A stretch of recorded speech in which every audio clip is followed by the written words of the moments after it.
Greetings to all my subscribers. Today I'm going to be talking about the many mysteries that Microsoft Ignite 2024 gave us. So not the highlights, not kind of my best thought, but rather some of the less obvious things that were talked about at the event, which I want to give my perspectives on. The topics we're going to cover today are, first of all, talking about the managed platform. What does that kind of mean? How is it changing? Then Copilots and the Reddit systems that were mentioned on the big stages there. And then finally the fate of apps. Is there going to be life after agents for apps? So let's get to it. First, about Power Platform. So there's so many managed aspects to the platform today that it can be a bit of a mystery to try and decipher what the message really means from Microsoft. We, of course, most of us know managed environments. They've been around for quite a while there, and we are familiar with them probably through the many features that have been rolling out and which have been tied to the use of managed environments. So unless you were enabling managed environments, you couldn't be leveraging many of the new governance features. And if you do enable it, it means that the apps and flows in that environment become premium.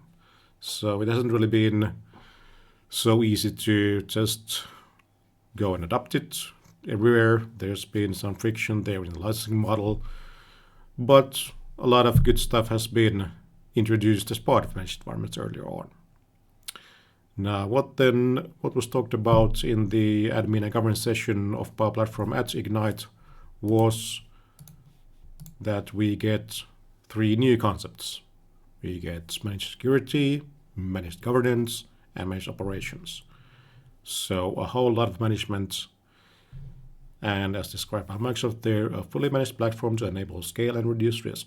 Sounds great, but then when we look at the descriptions here for these three different areas there, okay, it's nice that we have the personas there, the CISO, the IT/COE lead, and head of operations all got their own, not silo, but a bucket there of features to make use of.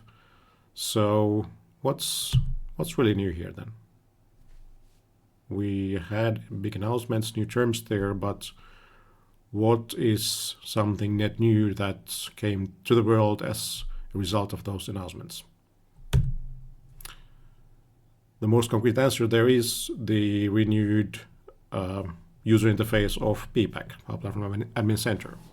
So we got the switch there in the upper right corner now to enable the new Admin Center experience. And that kind of describes now the kind of new categorization of features underneath PPAC. And there was a nice graphic there which then aligned these three different managed buckets into their respective top-level menus in PPAC. So security, we've seen the security menu there already before. There's a bunch of new stuff there now. And managed governance, so that really is kind of what used to be called managed environments. That's the core stuff of what admins do. Managed operations, that actually is something totally new in the scope of PPAC. So good new stuff coming in there. But now one question there, of course, to ask is that, okay, is managed environments gone? I don't think it is. I bet that we, for now, are going to be sticking to the familiar licensing model around managed environments. So no new SKUs, no new license types were launched or announced at Ignite. So I'm assuming that underneath those three buckets, we still have the switch for enabling managed environments and then getting access to those premium features as a result of that. But let's look at what was really new stuff shown, at least if not for the first time, then at least sort of announced as previews and new features at Ignite. First, on the security side, advanced connector policies. What does that mean? Well, in short, this is a better version of DLP policies. So data loss prevention policies in Power Platform have been difficult, limited, not the best moment for the platform really. So there's been lots of friction on how you can enable those things and how you can then scale them into high number of environments. And that's where we now see that underneath environment groups, there will be a new feature for advanced connector policies. In preview, you need to apply for it, but it looks a lot more sensible compared to DLPs because it's kind of on and off. You either enable a connector in the group of environments or you disable it. No more buckets for business, non-business, and blocked. Plus, you can also then block any connector, so also the Microsoft's first-party ones, which has been a very requested feature. So looking great. Can you then use this outside of environment groups? Well, the UI suggests that you cannot, so remains to be seen. Go and sign up for the preview if you get in there. Another security-related feature shown at Ignite, guest access. So mainly blocking guest access from specific environments. So guests are a potential threat if you are collaborating with external parties and there's you are kind of like liberal in sharing, let's say, lower priority applications built by citizen developers, then maybe you still don't want to then allow people to kind of too easily go and share your internal systems of record, your high value critical data in your CRMs and that kind of stuff. So great that we're going to have a blocker there on environment level as well. Then a big one, inventory has traditionally been something that Power Platform itself has not really handled. We've had to install the COA starter kit, and then we've had the inventory flows in the COA starter kit, going through the tenant, polling the APIs every night, and trying to gather all the components, apps, flows, environments, security role solutions, a growing list of environment components. That really should have been something you can see on a tenant level from the native UIs. It's been really strange that it hasn't been possible, but now it's going to be. There was a brief live demo of this shown at Ignite, and at least a simple scenario of like, okay, where did I actually build my app? Where is this kind of a flow with this name? Where is it actually running in which environment? So in the demo, at least, it seemed that the UI was very slick, responsive there to return the matches. So this could be a very simple way for admins then to like navigate to individual components, or at least find that, okay, what's the environment where they are running in and so on. Now, there weren't any other analytics there, which is something that COA Starter Kit still does provide. And if I understood correctly, the kind of story is that this will eventually aim to replace as much of the inventory flows in COA Starter Kit as possible. The native inventory that will then be made available in every tenant. But let's see now, we didn't yet get that into the live environments, so it should be rolling out, but it wasn't there yet when I last checked. To the operations side then, deployment kind of operations that you see on the Maker portal, so Power Platform pipelines have been available as part of managed environments, and I think they are great for especially these non-enterprise scenarios, so not for maybe bigger development teams. If you are a citizen or let's say a single low-code app maker that's building stuff, then yeah, Power Platform pipelines are pretty awesome. We're going to get more of that visibility in the Maker portal about the kind of statuses of these solutions. But the really nice stuff is that there's going to be also a tenant level view for all the deployment activity. We're going to see what kind of pipelines there have been created, what's running, and we can then use this native PPAC UI for surfacing then things like approvals that are requested from the actual admins of the tenants. So not from the people who have their own developer environments where they're admins. They may not be then, or they shouldn't be admins to production, for example. So this is really interesting to see that are we going to have some UI here which will then also in the future serve maybe the bigger projects, more enterprise deployment scenarios, or is this going to be more for scaling those smaller deployments and getting more people to adopt Power Platform pipelines? And then final part about this governance segment was about monitoring. We've had app and flow telemetry data in the Maker portals in preview for forever. It's been pretty, let's say, useless, hasn't been evolving to provide more useful metrics. So this is a big renewal for that capability. So monitoring the health of applications, for example, we're going to see sensible metrics there. So how successful are the users of apps in opening the applications? How fast are they loading? That kind of metrics we can at least see there in this in the first UI.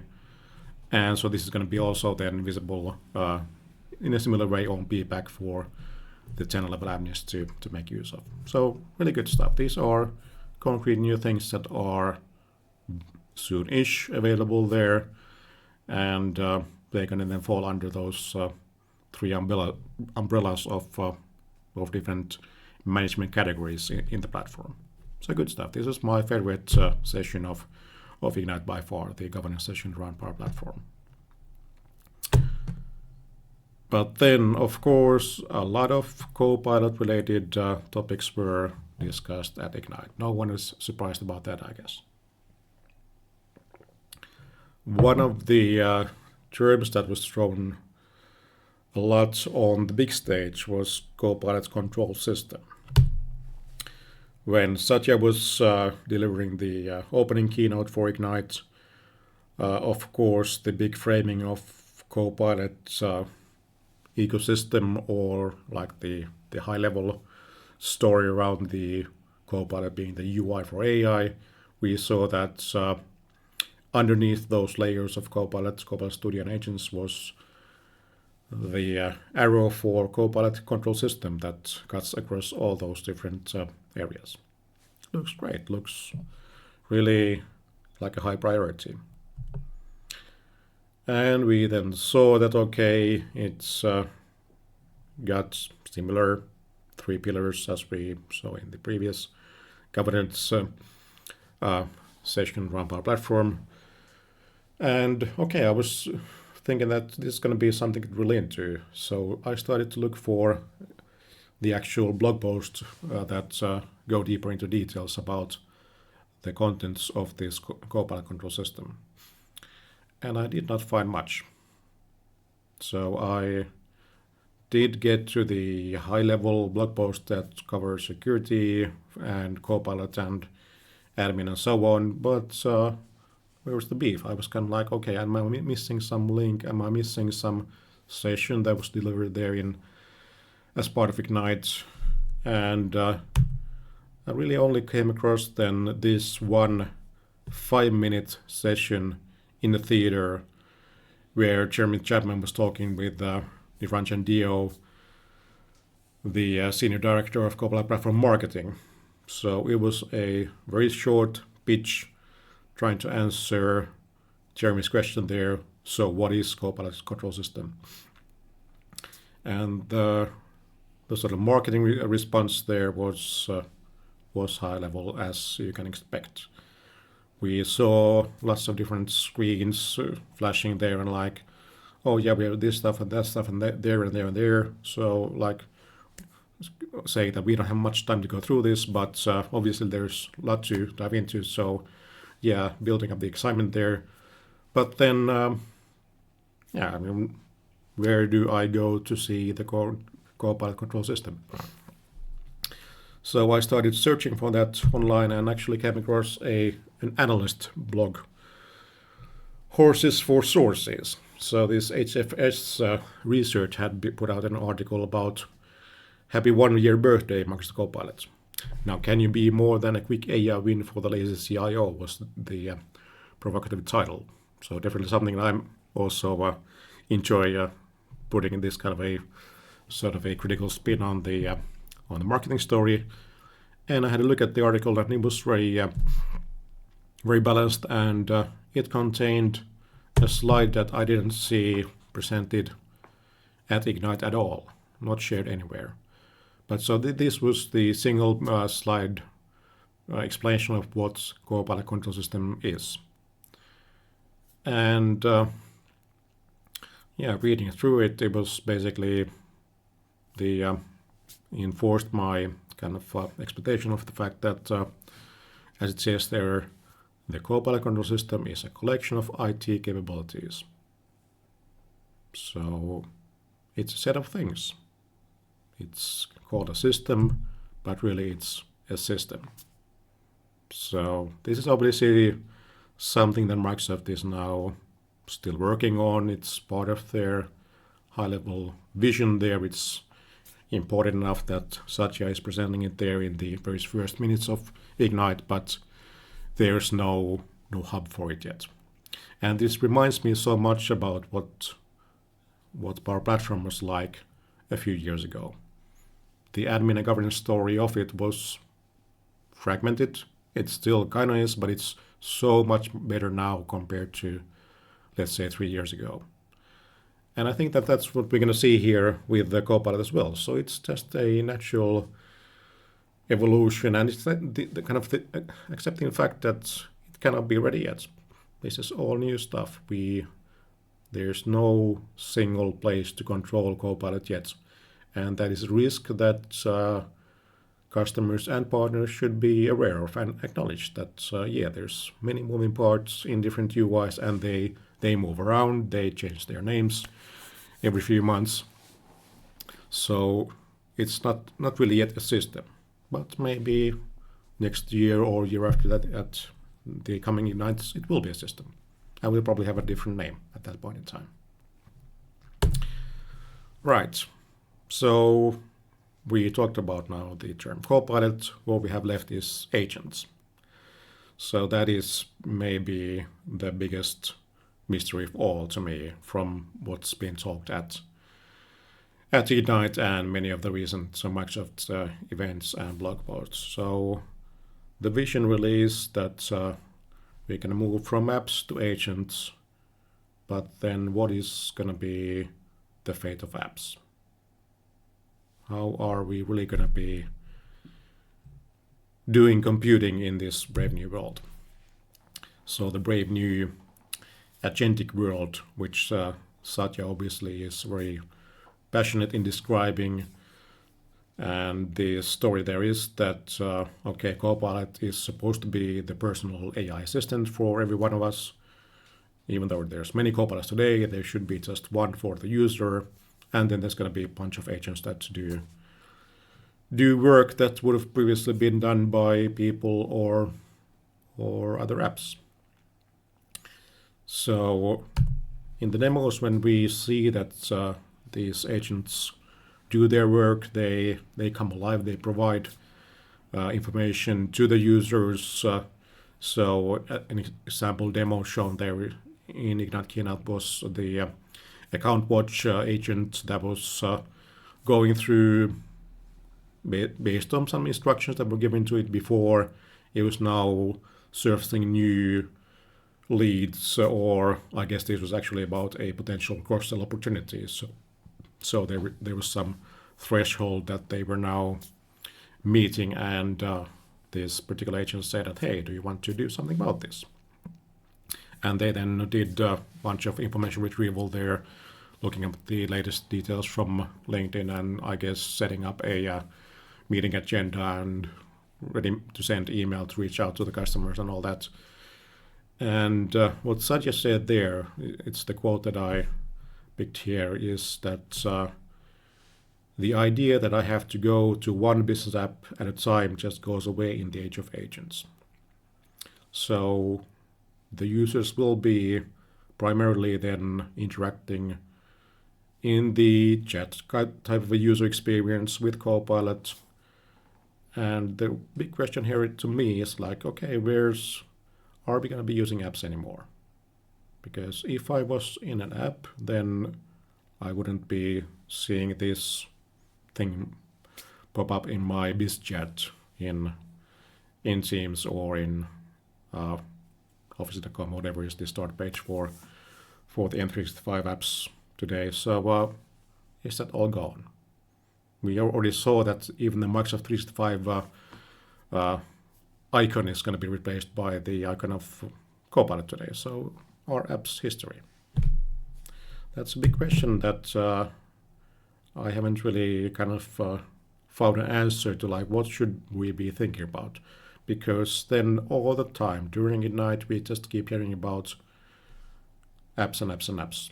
So they are still part of the story. We hear Scott Guthrie, who owns Azure, to say that every app will be reinvented with AI and new apps will be built that weren't possible before. So again, we are building new apps, but then who's going to be using the apps when we are just interacting with our Copilot AI assistant and the agents are doing the work? So I see kind of a disconnect here in the story. If we look at what's shown there in the Power Apps sessions, it's a big growth in the number of apps. People are building this today. Is that gonna like stop? What should happen there? Probably not if you ask the Power Apps product team. And if we keep seeing these 1 billion new applications thrown around there, so who's going to be using those 1 billion applications? Why do we need them? Why we were supposed to get agents? So is it going to be happening only after 2028, or what's? These are kind of like the inconsistencies in the messaging that are a big mystery to me right now. The Power Apps team is talking about how to build intelligent apps.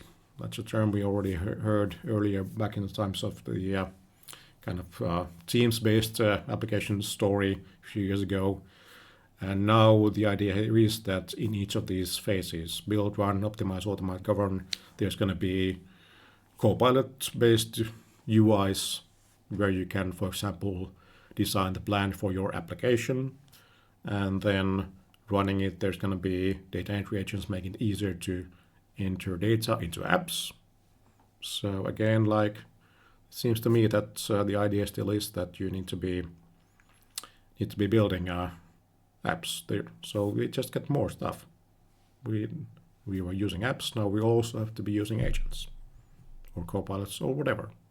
Maybe it's going to be a different term by the time we get to Ignite 2025. But so I think this it reminds me of how Salesforce was marketing them as no software when they were initially like in trying to get people to adopt the cloud-based applications, business applications via browser, which are not running in your servers, but rather in their data centers. So they had to frame it like that, even though, of course, they are about software.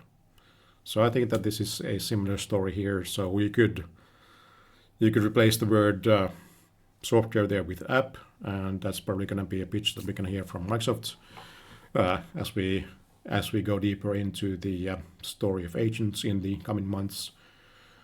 But yeah, it's probably semantics. We are not going to see the end of apps, just like we didn't see the end of software when Salesforce became a dominant player in the market in the business applications with their approach. So it can be a good approach to kind of challenge the kind of status quo and claim that okay, what has been done before is not going to be done anymore. Who knows? But all right, so that covers my 3 big mysteries from Ignite. I'm going to be back again with my weekly perspectives. So keep an eye on the, if you subscribe to the emails, then you'll get the latest updates there. But a note that if you haven't yet configured your email address for the newsletter, then please make sure to do that so you can get my latest issues of the Perspectives newsletter. Thanks a lot.